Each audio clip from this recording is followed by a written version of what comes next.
Halo guys, assalamualaikum warahmatullahi wabarakatuh. Jumpa lagi dengan saya Fajar Custom Pen. Oke teman-teman, untuk video kali ini saya akan berbagi trik pengecatan bodi original ataupun bodi bawaan motor agar proses pengecatannya bisa lebih cepat dan juga tidak perlu melepas stiker originalnya.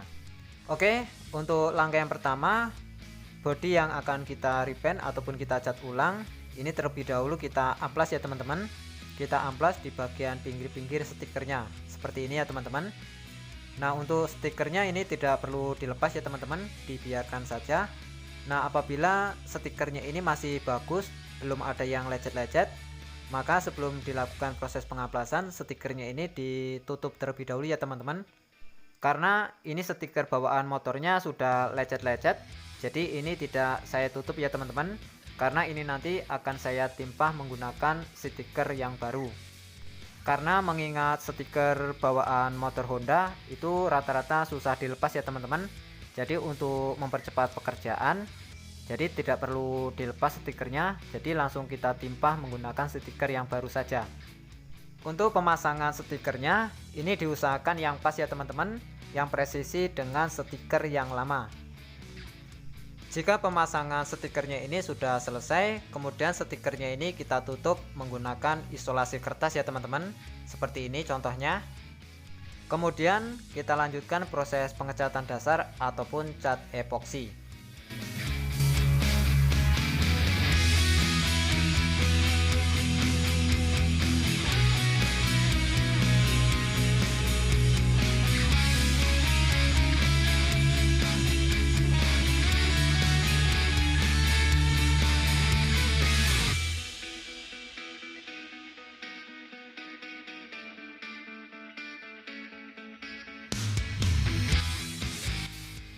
Jika pengecatan dasar ini sudah selesai, kemudian kita diamkan hingga cat dasarnya kering.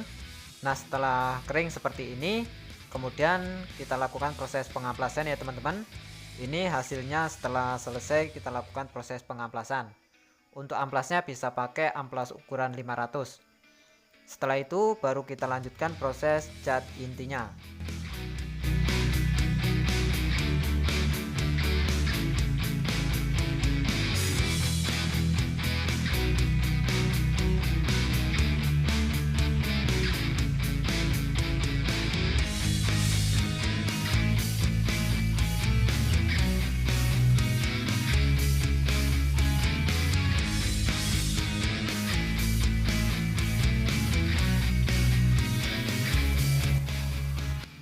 Jika pengecatan warna intinya ini sudah selesai, kemudian kita diamkan hingga cat intinya kering. Nah, setelah kering baru isolasi penutup stikernya ini kita lepas semua.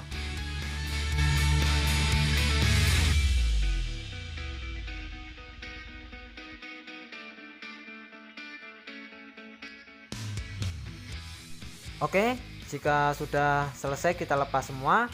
Kemudian untuk langkah yang selanjutnya yaitu kita lakukan proses pengekliran ataupun proses finishing. Nah, untuk proses pengeklirannya sendiri, kali ini saya menggunakan clear coat hard wheel yang tipe MS, perbandingannya 2:1.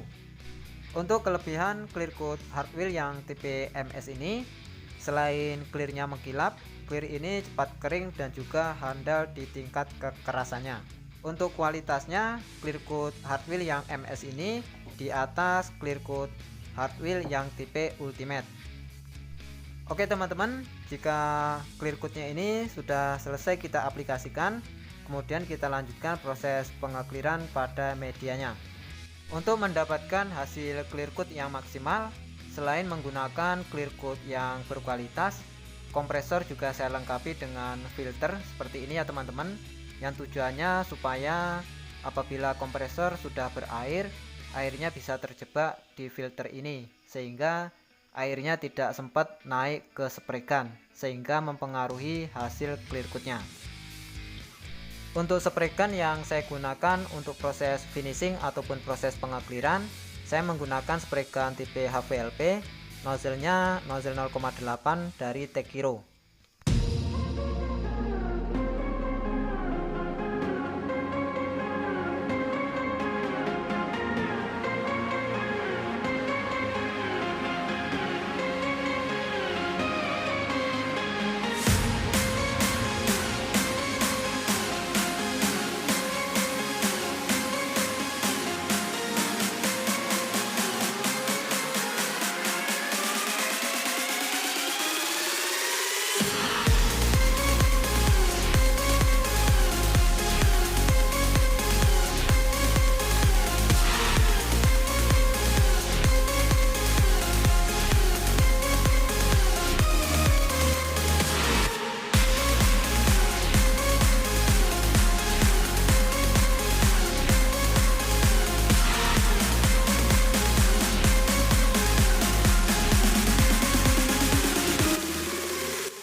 Jika pengakliran di lapisan yang pertama ini dirasa sudah cukup, kemudian kita diamkan hingga clearnya kering sentuh.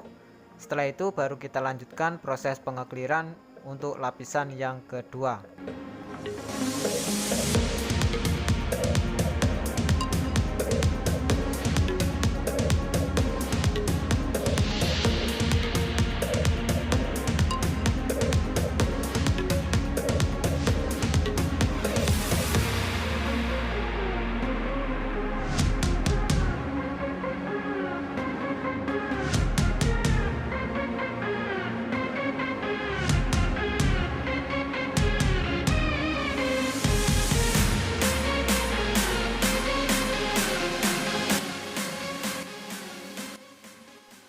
Oke, untuk hasilnya seperti ini ya teman-teman. Setelah selesai kita lakukan proses finishing ataupun proses pengakliran sebanyak 2 lapis.